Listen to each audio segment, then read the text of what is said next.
Voilà, merci Ahmad pour ces explications qui sont fort utiles, parce que ça me gênerait quand même de vous parler étant assis par respect à ce que vous avez fait et pour ce que vous représentez.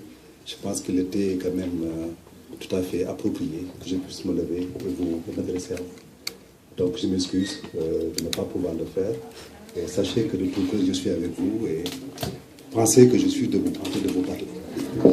Voilà. Honorable député, président de la Commission des Affaires étrangères de l'Union africaine et des Sénégalais de l'extérieur, je voudrais vous saluer à nouveau et vous remercier pour votre engagement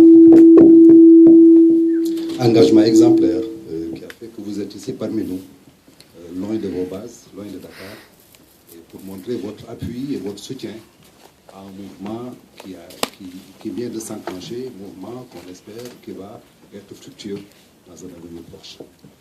Monsieur le Président du comité d'initiative, Mesdames, Messieurs les membres du comité d'initiative, chers congressistes, chers invités, je voudrais à nouveau dans cette salle transmettre les félicitations du chef de l'État et de l'ensemble du gouvernement aux initiateurs de cette rencontre, de ce congrès, ainsi qu'à tous les compatriotes venus des 4 coins du monde pour participer à cet important événement. En effet, qu'absorbé par la visite du président Macky Sall, invité par son homologue Barack Obama, visite mémorable qu'il faut saluer, visite aussi qui a rehaussé l'image du Sénégal dans le monde, il faut le dire. Donc, qu'absorbé par cet événement,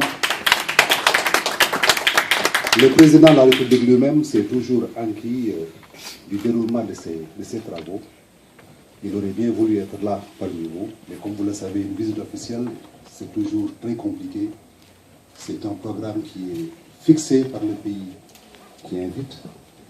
Et il n'avait pratiquement pas de temps. Je pense que tous ceux qui ont eu à l'approcher se sont rendus compte que c'était impossible pour lui de se libérer. Il se libérait tous les jours après 22 heures. Et il a eu quelquefois à avoir des travaux jusqu'à 4 heures du matin. Le premier jour, 4 heures du matin, le deuxième jour jusqu'à midi. Donc, je voudrais donc vous le faire savoir qu'il a toujours cherché à savoir ce qui s'est passé.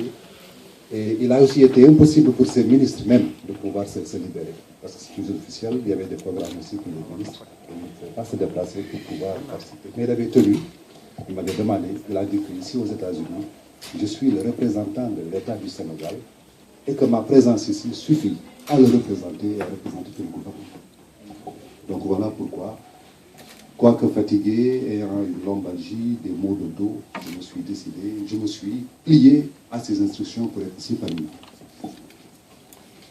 Chers compatriotes, avec ce congrès qui s'est ouvert et qui va bientôt se terminer, une idée est née, c'est une idée. Il convient maintenant de donner corps à cette idée. Dans l'entente, c'est très important, la solidarité, l'esprit de dépassement et de rassemblement. Une idée qu'on accouche, et qui n'est pas seulement accouchée par une seule personne. D'abord, c'est difficile de lui donner une forme à cette idée. C'est pourquoi il est bon à chaque fois de savoir dépasser les passions et de ne voir que le but ultime, l'objectif ultime, qui est de faire en sorte que la diaspora sénégalaise soit fortement outillée pour répondre aux défis qui se présentent à elle et pour tirer toutes les opportunités qui s'offrent à elle. Et j'espère que cet esprit de dépassement va vous habiter et permettra à votre organisation, en tout cas, de réaliser des résultats appréciables pour le bien de la diaspora et pour le bien du pays.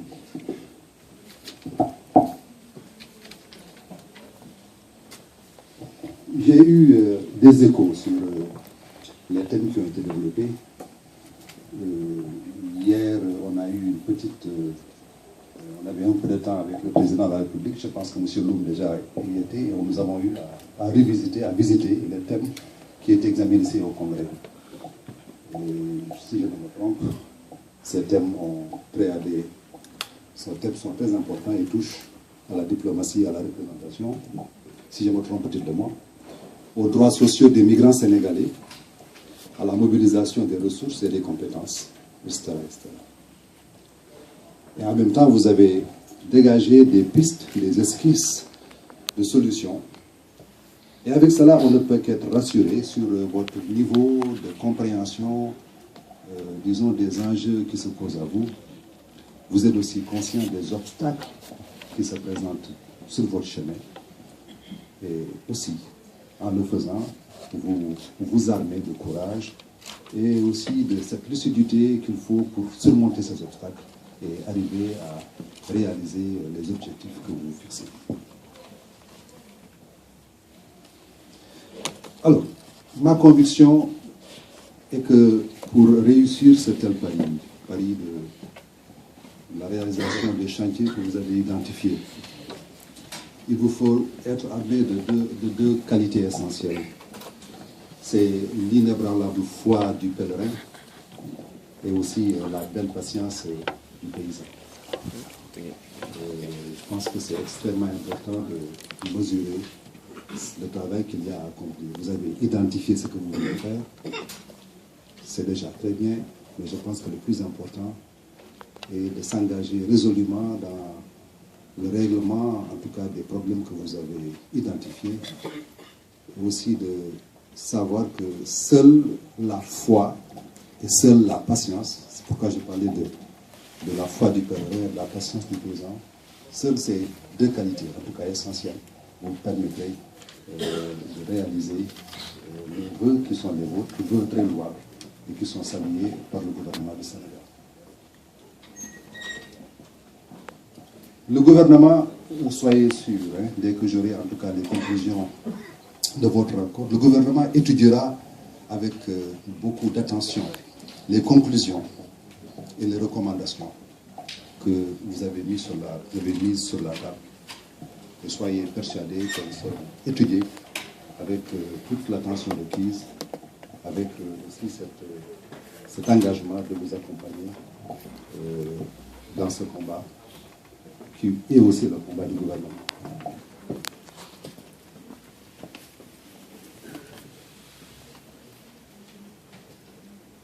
Donc nous vous invitons à la cohésion, car cette cohésion va faciliter l'élaboration et la mise en œuvre par l'État du Sénégal de la politique des émigrés, de la politique en tout cas de l'immigration. Et je suis persuadé que toutes les institutions du Sénégal qu'on a, que ce soit le gouvernement, que ce soit le Parlement, en tout cas feront en sorte que vos initiatives qui sont si louables, en tout cas, rencontrent le soutien de nos institutions. Donc, sans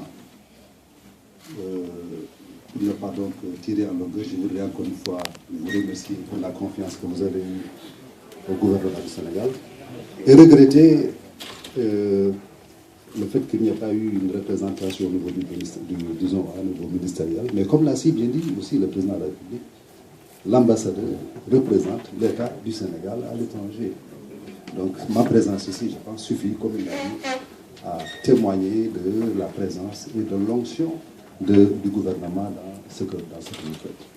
Donc je voudrais vous remercier pour cette confiance et je voudrais aussi souhaiter un bon retour dans les pays respectifs d'habitation à tous ceux qui sont venus de très loin d'ici, qui sont venus de loin, du Japon, de l'Angleterre, qui est aussi un pays que je connais, où j'ai vécu, où j'ai étudié. Donc, bon retour au pays et bonne continuation dans cette très belle aventure. Je vous remercie et je déclare clos les travaux. Merci. Merci beaucoup.